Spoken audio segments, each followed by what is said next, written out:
Hi, I'm Nikki from Find Me Crafting. I don't know about you, but I have a deep love for college-ruled composition notebooks. These things are just so incredibly useful. I use them all the time when I want to take notes in a class, when I'm taking notes on any craft project I want to do, when I'm designing a crochet pattern, it all goes into one of these. They are inexpensive, but because they have a stitched binding, they are sturdier than most average notebooks, meaning you have less lost or torn pages. They are just really, really great. And I always end up with a bunch of these at the end of the school year when my kids bring them home with little or no pages used. But they do tend to have stickers or washi tape designs on the cover at that point. I thought it'd be fun to personalize them for myself. So I decided to make my own fabric book covers for composition notebooks. And just for fun, because one of my favorite authors just came out with a new book that I haven't had a chance to read yet, but I cannot wait to read, I decided to pattern my covers after Onyx Storm, the new book coming out in the Fourth Wing series. This is just iron-on vinyl that I've put on the front covers after I finish sewing them. But hey, if you don't want to put any iron-on or any design at all you need is cotton fabric, and these look great just all by themselves. This is a fun, satisfying sewing project. It comes together really quickly, and you're probably going to want to make a whole bunch for yourself. I already have a pretty long to-do list because my daughter saw them and decided she needed some for herself as well. Come on, I'll show you how. If you like this content, please give it a thumbs up and don't forget to subscribe down below and hit the notification bell so that you don't miss any new patterns or projects. Let's talk about what you're going to need for supplies. You will of course need a composition notebook for each cover that you make. You will need 2 pieces of 100% cotton fabric. They need to be cut to 16 1/8 inch wide by 10 3/4 inches tall. One will be for the exterior, that's going to be my gray piece for this one, and one is for the interior. You're going to need 2 additional pieces of cotton that are cut to 7 1/2 inches wide by 10 3/4 inch tall. These are going to be for the interior flaps that hold the composition notebook in place. I am choosing to use the same fabric as my exterior, but you obviously can do whatever you like. You need one last piece of cotton fabric cut to 3 1/2 inches wide by 10 3/4 inches tall. This is going to be the exterior spine cover. So the decorative piece on the front that covers the spine. You will need just one piece of interfacing. I'm using Pellon SF 101, and this needs to be cut to 15 1/2 inches wide by 10 1/4 inch tall. If you want to add a bookmark, you're going to need a piece of ribbon that's cut to about 12 1/2 inches long. Once you have your edge cut, I'm going to angle this end. This is going to be the end that I have stick out. You do want to lightly hit it with a lighter to prevent future fraying. You're going to want a cutting mat, a rotary cutter, and a sewing ruler or a pair of fabric scissors. You will need a sewing machine, an iron and an ironing board, some matching or coordinating all-purpose thread, some sewing pins and or clips. If you want to add a design to the front cover the way I did, you're also going to want some heat transfer vinyl in whatever colors you want. A cutting mat, I'm using a standard green cutting mat, a weeding tool, an iron, or I will be using a Cricut Easy Press Mini, and of course a Cricut. Once you get all your fabric cut, it's time to bring your exterior piece over to an ironing board, and we're going to iron on the interfacing. The interfacing should be about 1/4 inch smaller all the way around. That's so that when we sew the composition book cover together, the interfacing isn't in the seams, so it gives us less bulk in all those seams. So you just want to iron on your interfacing if your interfacing is iron-on. And while you're at the ironing board, you can bring over your spine cover piece, and we want to fold the long edges inward 1/2 inch. So you're going to fold that up. I'm going to check it. It's about right. And just iron that down so that it stays folded at 1/2 inch on this side. And then you want to flip it around and do the same thing on the other long edge.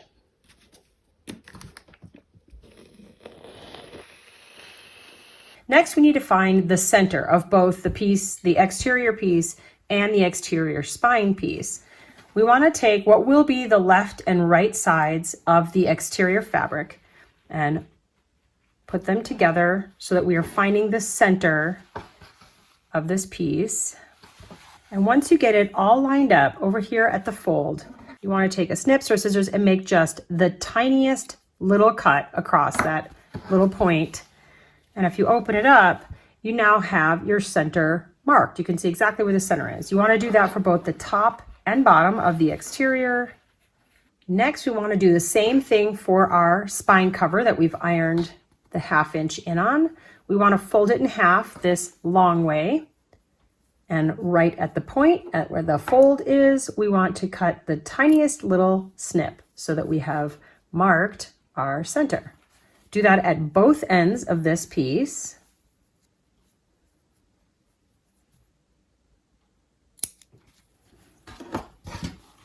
Then take your exterior piece and we want to line up the bottom of that little triangle with the bottom of the triangle on the exterior piece. Line up the edges so that they all match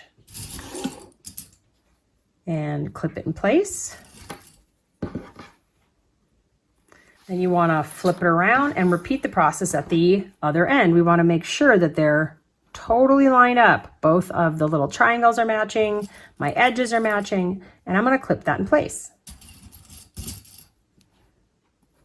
Next, we need to take this to the sewing machine and just sew a 1/8 inch line right down here on both sides. We're attaching the spine cover piece to the exterior.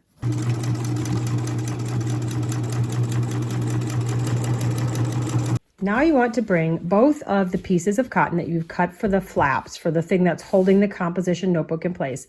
We need to bring that back to the ironing board, and we're going to flip it so we're looking at the wrong side.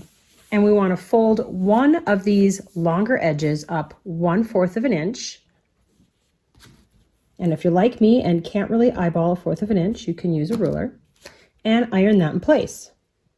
The fabric, not your finger. And then fold it up another 1/4 of an inch and iron that in place. And if you're like me and you're a little generous with that measurement, it's going to work out just fine. Repeat that for both of the flaps. And then you want to take these to the sewing machine and you want to sew down that folded edge. So you want to do about a 1/8 inch seam down that fold so that we hold it in place.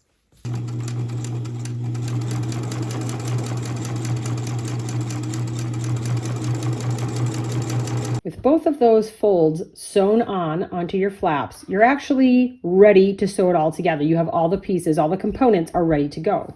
Put your exterior with the spine cover facing up toward you. Take each of your flaps and you want to place those right side down, so the pretty side down on either side here.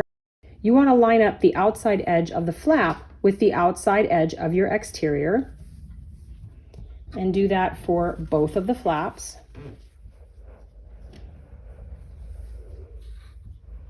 If you want to add a bookmark, now is the time to place your ribbon inside. I like to place mine just to the right of the left edge of your spine cover. So right here, I'm going to clip that in place. This puts your bookmark at the back of your book so that when you're using it, if you put it in the middle, if you were to center it right here down the middle of your spine cover, when you put the ribbon in, especially if you're using a slightly fatter ribbon like I am, it squishes it. And I didn't like that. I want it to be at the back so it just folds forward and lays over the page really nicely. Lastly, you want to take your interior piece and lay that right side down on top of the whole thing and line up all of your edges. And then you want to clip this in place, but you do want to leave yourself about a 4-inch section. I'm going to put mine down in this lower left area. This is what I'm going to leave open when I sew. So this is going to be a section I do not sew in this next step. I'm going to mark that with a different color clip so that when I see it, I know, hey, don't sew here. Because I can tell you the times when I haven't marked it with a different color, I sew that opening totally closed and have to rip it out. Not a good time. And you want to clip all the rest of the outside and make sure that you get your bookmark tucked up inside. You do not want to sew over this bottom edge of it or it won't move at all. It will not be useful as a bookmark. The next step is to take the whole thing to the sewing machine and sew around the entire outside of it with a 1/4 inch seam allowance, except our 4-inch section that we've marked off. Do not sew here. So I'm going to start over here just past it, go all the way around, and stop here and backstitch.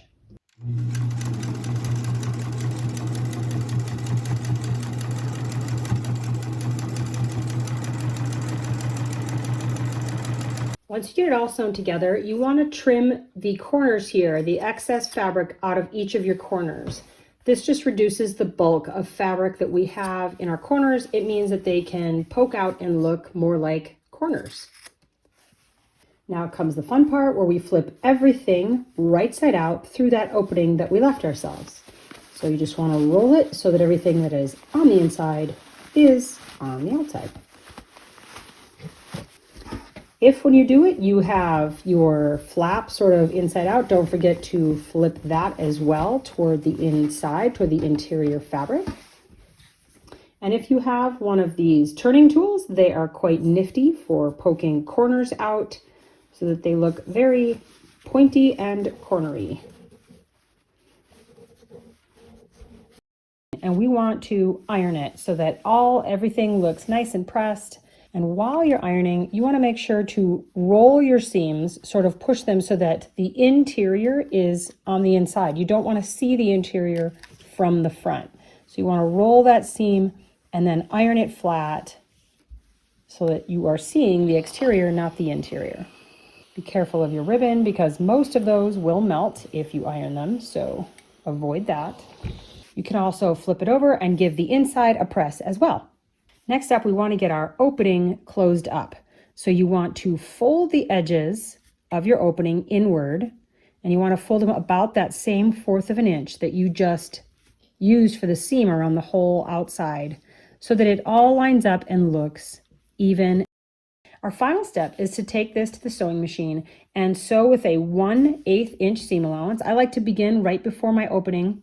I'm going to sew past the opening, that'll close it up, and then top stitch around the entire outside. And you want to be right at the edge, just maybe even a little less than 1/8 of an inch, so that it holds all the fabric together, closes up your opening, and makes it look really nice.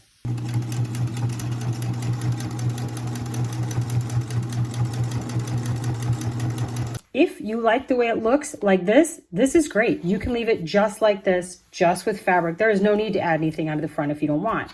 Let me show you how you insert the composition book. You obviously put your cover of the composition book under your flap.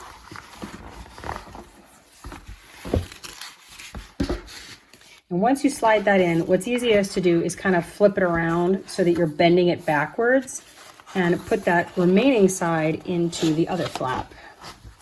And it'll kind of press down, and then if you push it like that, it slides in by itself. And voila, it looks awesome. I am going to add some designs onto the front of mine, totally optional. Start by uploading a purchased SVG or design into Cricut Design Space, or designing your own. If you have any trouble uploading to Design Space, you can go up here in the corner for a tutorial that'll walk you through step by step. Once your design is sized correctly and ready to cut, click Make from the right corner, and once it connects to your Cricut, make sure to click Mirror on each of the color sections, since we're working with heat transfer. Click Continue, and then select your material. Mine works best if I cut it at the Everyday Iron On setting, and then change the pressure from Default to More. Click Continue, and off you go. Then it's just a matter of weeding your heat transfer design by taking out the portions you don't want, like the background and the centers of letters. Center your design on the composition cover and iron it on. I find it most useful to put the notebook inside first so I know exactly how it's going to look, and the harder surface makes it easier to do. If you'd like a more in-depth tutorial for using heat transfer vinyl, click up in the right-hand corner for a step-by-step video. Whether you add a design to the front cover or not, these are such fun projects. Happy crafting!